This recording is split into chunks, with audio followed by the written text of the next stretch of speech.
What's going on? It's motherfucking fight week, dude. We got the gorilla in the motherfucking camp right now.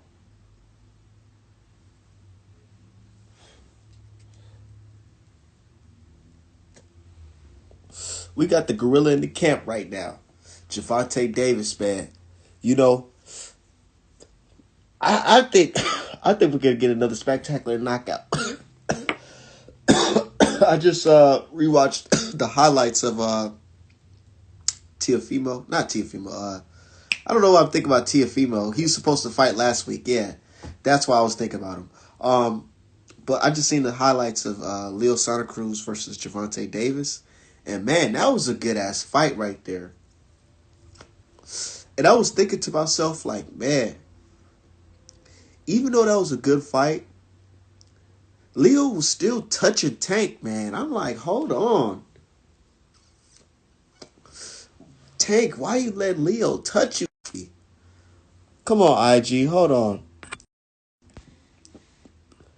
Tank's toughest fight so far. And that's what I'm saying, dude. Some people may not know Mario Barrios, but I know him because I watched a lot of Errol Spence fights, and for some reason they kept on throwing this guy on the undercard. So I'm no stranger to Mario Barrios. Every fight he was in, he's dropped. I've seen him drop his opponent or knocked him out. That kid's got cracked, dude. Real shit. Real shit. It takes toughest fight. But one thing that I question. So, you know me, man. I'm an artist.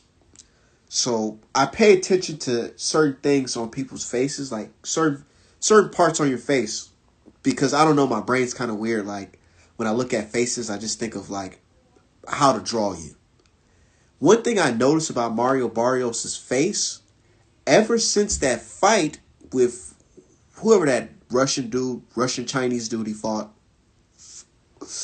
it left a certain type of the way it recovered. You could tell he was in a fight before, and I'm like, oh, it makes me think like, is he fully the same after taking going through a war like that? I don't know if you guys seen that fight, but let me know if you guys know what fight I'm talking about. It was the fight before his the cowboy fight. He fought this guy for the belt, and the person he fought was cracking, man. He had his face swelling. His whole side of his face looked... I'm telling you, Mario Barrios looked like a totally different person after the fight. He looked like he got stung by a bee or something. And now I see how his face look now, and I'm thinking to myself, like, dude, is his face all the way together? Can he take a punch from Gervonta Davis after going through war like that with an unknown guy? You know? I mean, Gervonta Davis, is the power going to transfer to 140? That's what we want to know. He's like in a situation where it's like, we don't want to see you lose because, you're the money team. We don't want to see you lose, man. But we want to see you go in there and work hard and beat this dude. If he used to lose, people could say, oh, well, he jumped weight classes. But we don't want to see that. A lot of people believe he's going to go in there and knock Mario Barrios out. No question about it. But me, as a real Tank fan and a real boxing fan, I don't think this is just like an easy walk in the park fight. I could be wrong, but, that's the best part about this sport. You never really know until they're in the ring, So, for what Akhmedov is the person that Mario Barrios fought for that title. And that motherfucker was cracking. Said, this is definitely... My dude, Oshak, he says, this is definitely a hard fight for him on paper and the way it looks. It does, dude. Man, y'all go do your research. Go do your research, because I'm about to do this all week. Like, I did this with the last time I did something like this was the Tiafimo versus Loma fight, where I go back and I really watch all of their fights, or their big fights, and just to see like the styles. How's it gonna match? How's it gonna match up? So I'm looking at certain things with Gervonta Davis. He got that explosiveness, man. I'm telling you, like he a mini Mike Tyson, dude. It's safe to say he's a mini Mike Tyson. I was watching the Pedraza fight, dude. The way he set Pedraza up and Pedraza had the high guard up, Gervonta Davis literally had enough time to wind his body all the way up and just crack Pedraza with a right hand that just sent him into the ropes. And I'm just like, oh, God, man. If he hit Barrios with some shit like that to the ribs, who knows, dude? Facts, curses. He can't stay healthy. Man, I don't know, dude. I've been looking at the Gervonta Davis All Access. The motherfucker's been in shape, dude. Here's the thing. When you fans say stuff, you gotta understand, even though they don't respond to you directly, these fighters still hear this, man. They still hear the criticism, so they work on little things. I'm pretty sure after the Leo Santa Cruz fight, Tank didn't, step out of character or just started pigging out. I'm pretty sure he started drinking and smoking and shit like that and pigging out, eating Taco Bell and shit. Nah, I'm pretty sure he stayed, with his nutritionist. And now they're moving up to 140.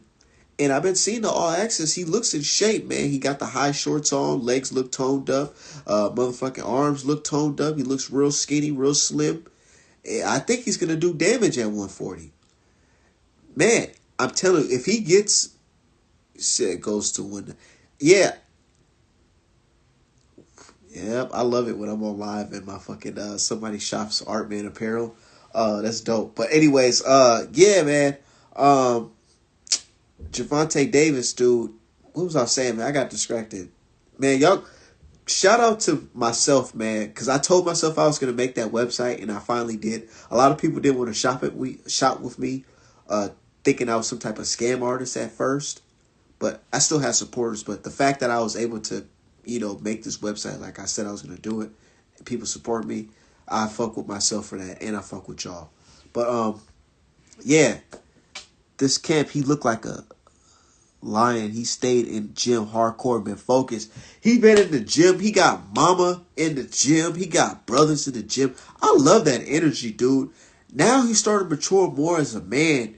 We're the same age, me and Gervonta Davis. And I feel like we're both in the same predicament when it comes to like maturing as a man. Like you're starting to see new things and you start to realize that like certain things like family is important. Having your family around is very important, dude. Like having a foundation of knowing where you come from is very important. Your foundation is strong. If your foundation is not strong, you can fall for anything. Like Tyson Fury, he's out of his comfort zone. I'm not going to go into that, but I was just using this example. He's out of his comfort zone right now because his foundation is what? Cheating and this and that. So he can't go back to that. So he's on wobbly legs right now. People like Gervonta Davis stuff, Wilder, people, Errol Spence, we got our foundation, dude. It's holding us tight, man. We know what we're doing this for. And I feel like Gervonta Davis, him being with his family, is pushing him in the right direction as a man and as a fighter. Because you know what he's doing this for. He's doing this for his fam, dude.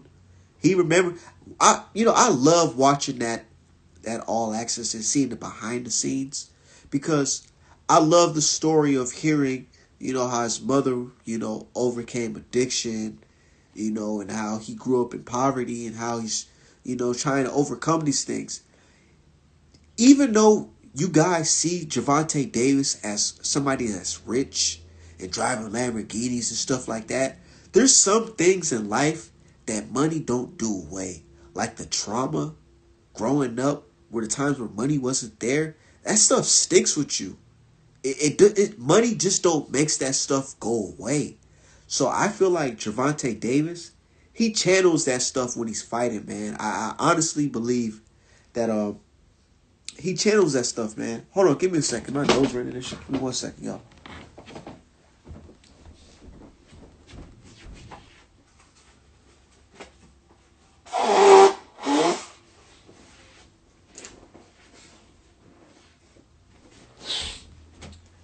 No, I'm saying though.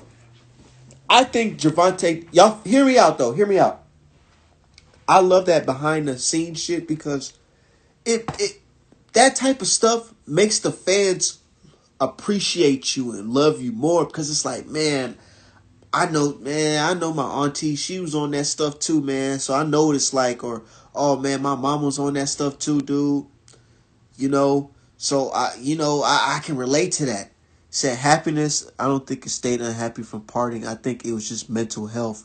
Yeah, and here's the thing. Certain fighters, they can't pull the mental health excuse. Some fighters got that dude, I'm telling you, man. I hate to be the person that be, fuck out, fuck out. I'm not even gonna say no disclaimer. Real shit. The shit that Gervonta Davis been through, I don't think Ryan Garcia really been through that type of stuff. So like, if there's anyone that can have like a mental health excuse, I feel like it would have been Gervonta Davis. Cause like, look where he's coming from, dude. Like, come on, bro. Dude's from Bmore, and you're from what, Victorville? Not saying that no stuff bad happens there, but come on now, The Wire, Bmore. We know Bmore, man. We know what happens on that side of USA, man. Real talk. Happiness, yeah, happiness, man. That's right. And he'll be dragged for it. People be, I can already hear it now. People be saying, "Oh man, well, look at this guy. His parents was on drugs too. That's not an excuse." For the last 5 fights, he wasn't there. I don't believe Lion Garcia at all. Been through, man. How the hell you get depressed and lay up in some pussy, bro? If he's depressed, I would like to be that depressed. I would like to be that depressed where I'm on a vacation with my chick and we having buck bucket naked sex in the fucking the tropics. Because real talk, like, come on, bro. I would love to be on that vacation having bucket naked sex with my chick, bro. And he's over here talking about depressed, bro. He's depressed in some pussy, man. Real fucking talk. Like, let's be real, dude. Say Chiwood. She can get some Chiwood pussy, man. Come on, get the fuck out of here, man. Depressed. And you don't have to fight some dark Afro Latino dude. What the fuck? Look at Javier Fortuna's face. The mother, man, let me put you on some game, dude.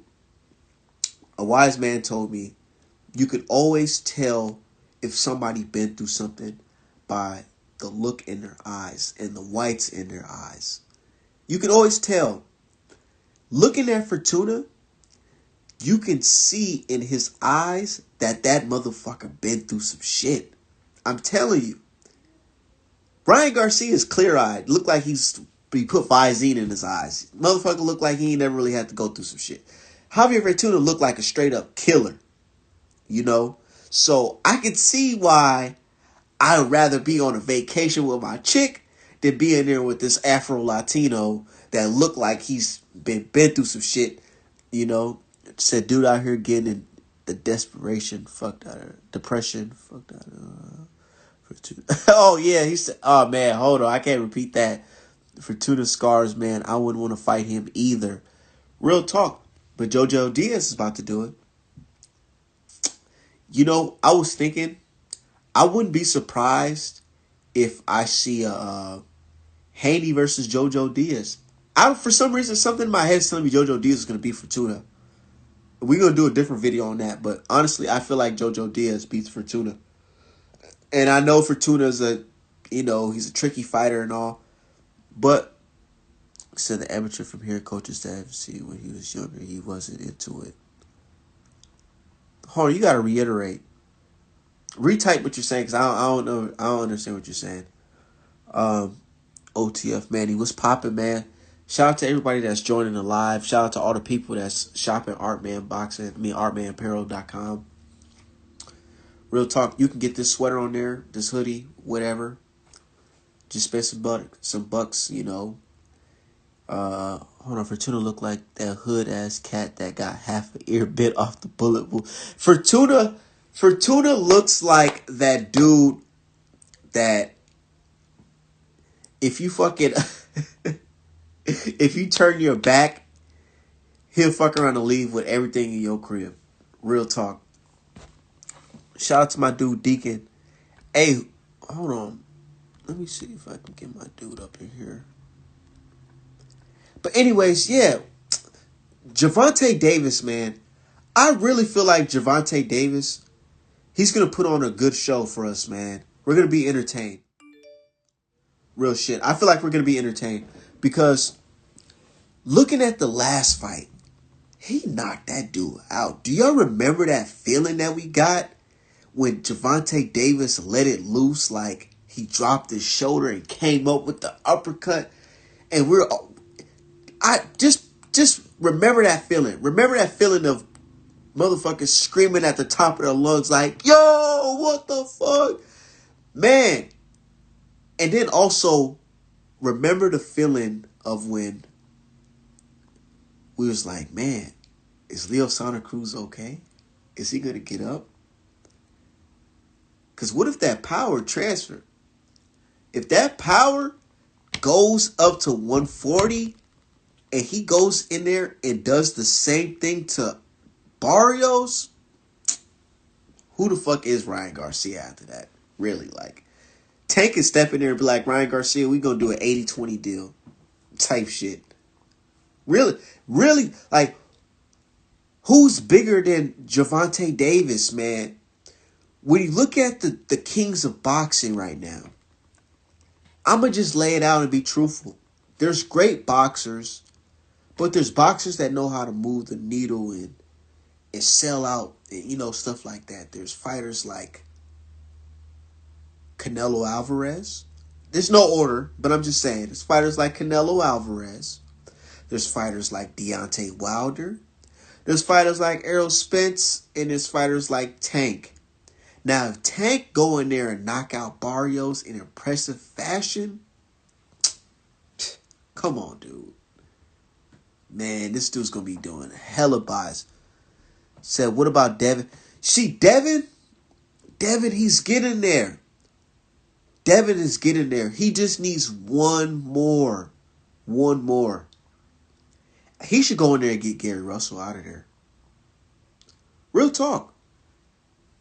I think Devin Haney's next fight should be Gary Russell Jr.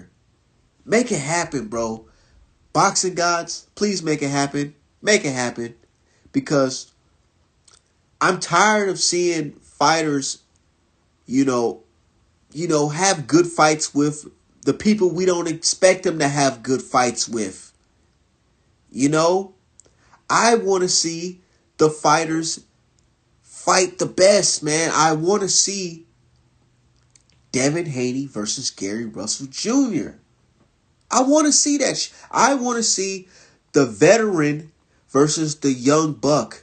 The young skillful buck like the old days. Why can't we get that these days? I mean we're getting Errol Spence versus Pacquiao. That's one. But can we get some more? Salute Tay Jones, the brother, man. Shout out to my brother Tay Jones, man. 2 times. Hey, he was banging on them dudes, man. That shit's funny as hell. Tay Jones was banging on them dudes at that Wilder Fury press conference. They don't want no smoke, dude. Psh. Man, I'm upset, dude. I'm upset because my flight, I just bought my plane ticket. I'm not getting to Vegas till late, dude. I'm like, man, I might miss the weigh-in, dude. But salute to Tay Jones, man. Yes, Artman will be in the motherfucking building. I can't wait, dude. Can't be in the real boxing community. We'll go try again. But yeah, you know what I'm saying? Like, y'all get where I'm coming from? Real talk, like, we need to start having matchups where it's like, and stop saying, oh, the fighter's too old. He's too old. He's too old. I'm tired of that too old shit. We're fucking men. This is men. We're men. Do you know when you go to jail? If you go to jail, not saying that that's a place y'all should go to, but if you go to jail, you're going to be in there with men all ages. You never know. Bro, in prison, there's older folks that beat up on young dudes. There's young dudes that beat up on older dudes. Like, even outside of prison in the neighborhoods, I done seen A lot of young dudes fight older dudes. Me myself, I was a young dude street fighting somebody who's older than me, whooping their ass straight up. And that's like, but in boxing, this new generation, they're like, oh, I don't want to fight a guy because he's too old. Or the older guy's like, oh, I'm too experienced and too well accomplished in my career to go backwards and fight a young dude. It's not going backwards. It's sitting the young pup down. You're going to get respect for that.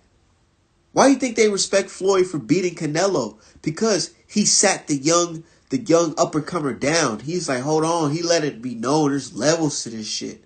Now, Gary Russell, he go in there. I'm going to keep it 100 with y'all.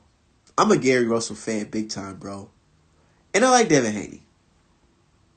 In that fight, I'm going to be playing the fence, bro. I can't really choose who's going to win that fight. Because at first, it was looking like, okay, maybe the young buck, he's very athletic. He's taller. He's rangier. He's bigger. But then, seeing that Linares fight, and this is what I love.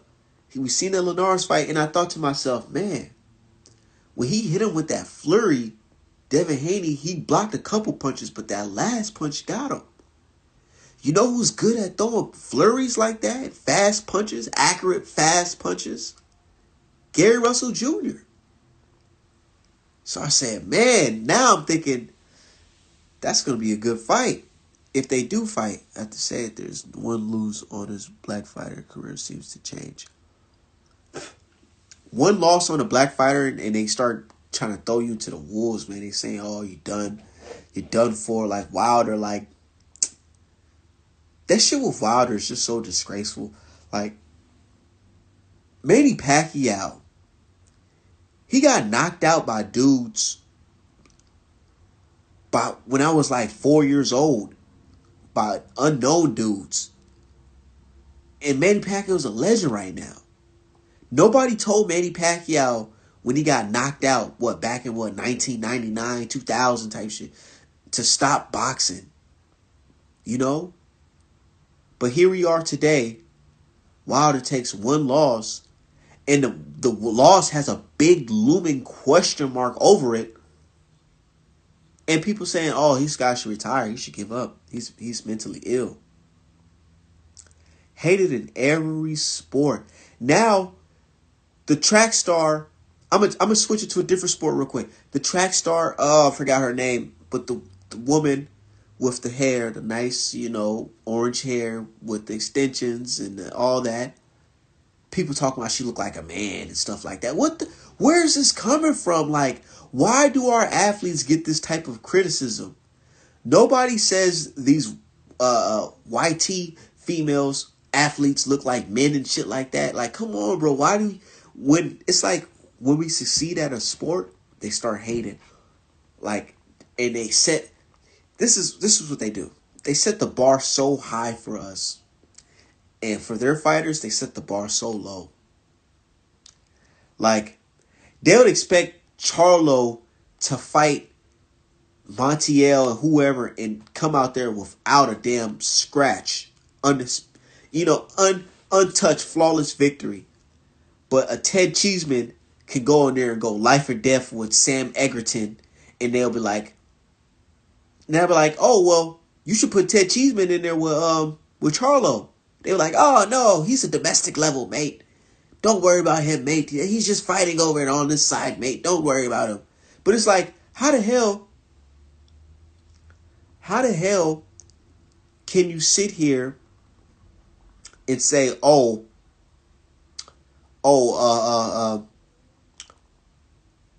got to do this, but Ted Cheeseman don't got to do that. Ted Cheeseman can fight domestic level fights, and we can't criticize them at all. But y'all can sit here and criticize our fighters.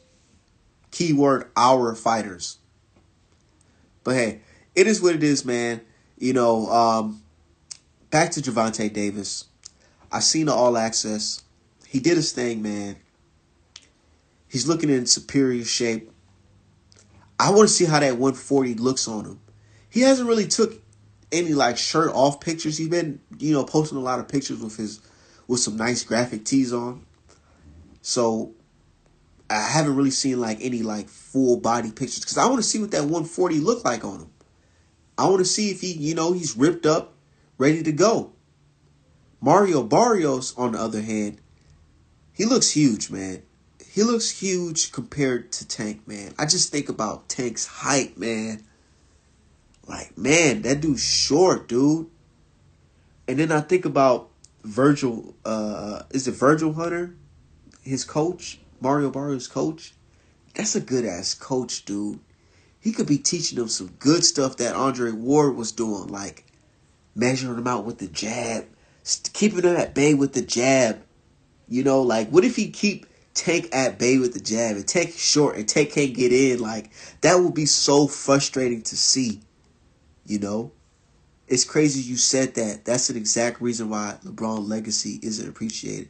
Since high school, he was supposed to be better than Jordan, and 140 should be better for Tank. Yeah, Tank Davis will stop this guy. I don't doubt it. Tank has like a 90% KO ratio? Like, of course, statistics says there's a high chance that Tank can go in here and stop this guy. But boxing, but boxing is the theater of the unexpected. You never know what happens until you get into the ring. There's fights where we look at their last performance and think, oh, okay, based off his last performance, he's about to go in there and dominate. And it could be something like, oh, based off his last performance, he's going to go in there and get his ass beat. You never know. Some people rise to the occasion. Like, it's a different feeling that you will get knowing that you had to fight a eardrum. Let's say if I had to train, right, to fight somebody, he said, oh, you're training to fight eardrum. Yeah, I'd be in the gym working hard. But I'm like, in the back of my mind, I'm like, man, I'm fighting eardrum. But if somebody's like, oh, well, train hard because you're about to fight, who else is in that weight class? You're about to fight Brandon Adams. You would think differently, like, okay, I'm going to have to train a little bit more hard, or I'm going to think of a little bit more ways to beat this guy because I know I'm about to face somebody that can cause problems. So I feel like Mario Barrios is sitting with Virgil Hunter, and they probably sitting there working like, man, like, we got a difficult task. Like, I heard Virgil Hunter tell him in the All Access, he said, man, what are you doing? Stop it. You make a mistake. I'm paraphrasing, but he's like basically saying, like, if you make a mistake against this dude, it's over with. Like, there's no, like, you're going to wake up and we're going to be packing our stuff ready to go if you make a mistake against this guy. So, yeah. Said, I need a welterweight conversation so bad. Okay, we can go to welterweight conversation. Speaking of welterweight, y'all go support the channel, man.